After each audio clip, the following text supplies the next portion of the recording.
वंदे मातरम,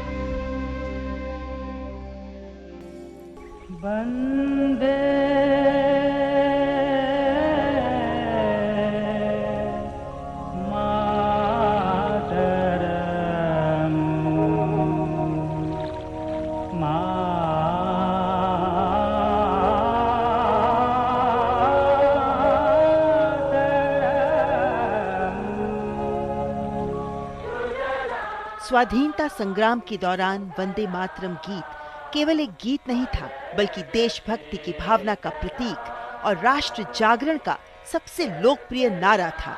स्वाधीनता आंदोलन के दौरान राष्ट्रभक्तों और स्वतंत्रता सेनानियों के लिए जहां ये एक संकल्प गीत था, तो वहीं आजादी के संघर्ष में जूझ रहे नौजवानों के होठों की अनिवार्य गूंज भी था। वंदे मातरम, वंदे मातरम। वंदे मातरम गीत के उद्देश्य, महत्व और देशभक्ति की भावना को देखते ही रविंद्रनाथ टैगोर ने पहली बार इसे 1896 में भारतीय राष्ट्रीय कांग्रेस के अधिवेशन में गाया था और इसके बाद तो ये राष्ट्रीय जनमानस के दिलो दिमाग पर छा गया।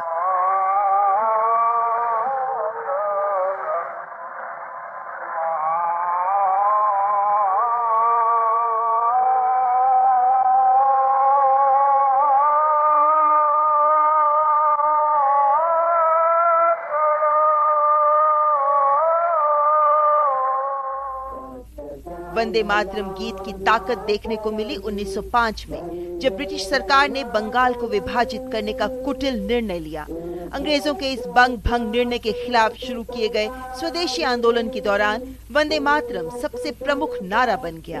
वंदे मातरम 1905 के बंगाल विभाजन के विरोध में उठे स्वदेशी आंदोलन का सूत्रपात बना। इस गीत ने स्वराज, आत्मशासन और आत्मनिर्भरता की भावना को जन्म दिया, जो 120 वर्ष बाद आज भी उतनी ही प्रासंगिक है जितनी तब थी। वंदे मातरम से प्रेरित होकर अवनींद्रनाथ ठाकुर ने 1905 में भारत माता का प्रसिद्ध चित्र बनाया, जिसने राष्ट्रीय आंदोलन को नई दिशा दी। इस गीत ने भारत को मातृभूमि के रूप में देखने की भावना जगाई, जो यूरोपीय देशों की पितृभूमि की अवधारणा से अलग थी। वंदे मातरम में भारत माता को सन्यासिनी के रूप में दर्शाया गया है, जो अपनी संतान को ज्ञान, अन्न, वस्त्र और धर्म प्रदान करती है। भारत माता का ये चित्रण और वंदे मातरम दोनों मिलकर स्वदेश को भारत की राजनैतिक, सांस्कृतिक और सभ्यगत पहचान के रूप में स्थापित करते हैं। यही नहीं, 20वीं सदी के आरंभ में वंदे मातरम ब्रिटिश आर्थिक नीतियों के विरोध का भी प्रतीक बन गया।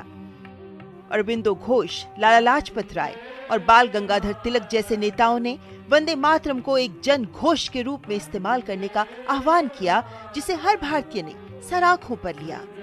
दरअसल यूरोपीय देशों की संकीर्ण और बहिष्कारवादी राष्ट्रवाद के विपरीत भारत का राष्ट्रवाद समावेशी और सभ्यतागत है, और वंदे मातरम इसी भारत की अवधारणा को अभिव्यक्त करता है, जहां विविधता में एकता और आध्यात्मिक एकता दोनों निहित हैं।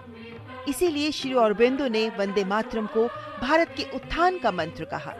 उन्होंने इस गीत की अपनी धुन भी बनाई, ताकि ये भारत के लिए एक शक्तिशाली और प्रेरणादायी मंत्र बन सके। अंग्रेजों की तमाम कोशिशों के बावजूद वंदे मातरम ने स्वतंत्रता संग्राम में न सिर्फ स्वदेशी की भावना को जगाया, बल्कि पूरे राष्ट्र को एकता के सूत्र में बांध दिया।